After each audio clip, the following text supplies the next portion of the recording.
My name is Lacey, and I'm a trail maintenance technician for the city of Colorado Springs. In this video, we're going to cover some general guidelines for pruning trail corridors. Trails are typically lined with many different types of foliage, but nothing will ruin your day like getting clotheslined by a branch while heading down a trail. That's why it's so important to periodically prune and keep those corridors clear. We want to generally prune to the width of the trail to a height of 8 to 12 feet. This range is dependent on the trail's intended use. For example, equestrian trails require a little more overhead clearance, so 12 feet is appropriate there, but you may only need to prune about 8 feet for hiker-only trails. Two common tools we use for pruning are loppers and handsaws. Loppers are good for cutting branches no bigger than the width of your thumb, and handsaws may be used for everything else. Some safety concerns here are that these tools are very sharp. Carry and store the loppers in a closed position and sheathe the handsaws when you're not using them. Always wear your PPE and be careful not to injure yourself or others around you while you're using these tools. Always remember the rule of thirds when removing biomass from a tree.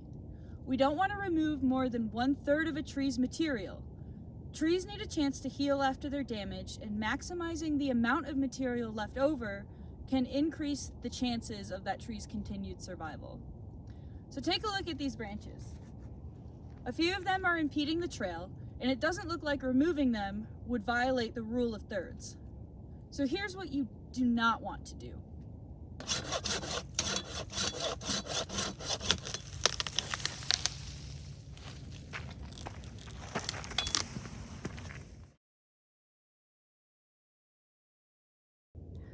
So now we'll move into the proper way to prune the trees on the trail.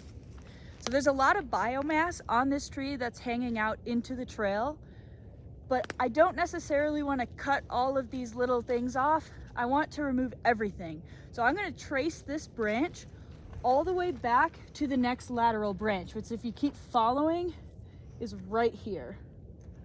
So I'm going to place my first cut about 1 foot away from where that branch is connected to the next lateral branch. So I'm going to make a cut upward, and I'm only going to go about 1/3 of the way through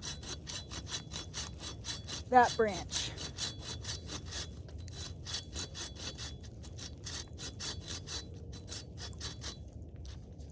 Okay, so notice that's about 1/3 of the way through the branch.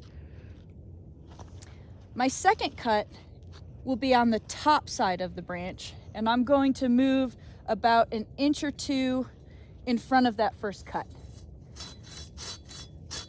And this time, I'm going to saw all the way through the branch.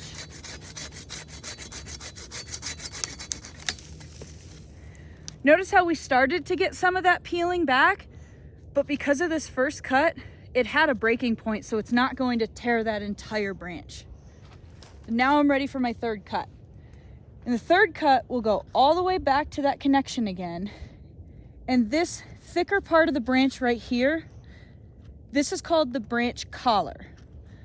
So I don't want to cut directly on that, right up against the next branch, but I'm going to go out just a little bit and make my third cut.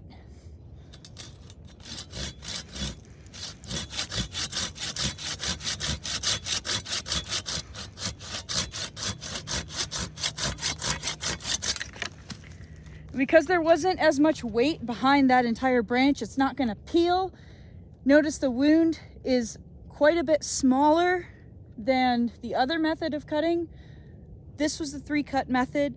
This is the tried and true best way to prune your trees out on the trail. So what if you decide you want to remove an entire tree that's impeding the trail?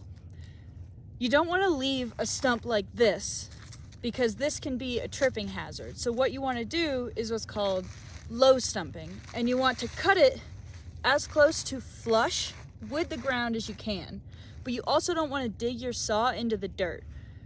Keeping it out of the dirt is going to prolong the life of your saw. So I'm going to dig some space around this to make sure that I don't do that.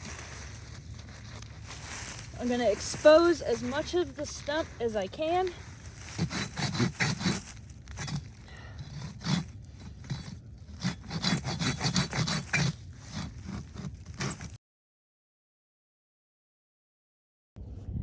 Now I just need a place to put all this stuff. So when I'm looking for an area to deposit my branches, I just want to make sure that wherever I put them, these cut edges are facing away from the trail. That way it creates less of a visual disturbance. I like to place my branches along road trails to disguise them like this. But you can also hide your branches somewhere off of the trail. Wherever you put your branches, just be careful not to place them in waterways or on top of other living plants.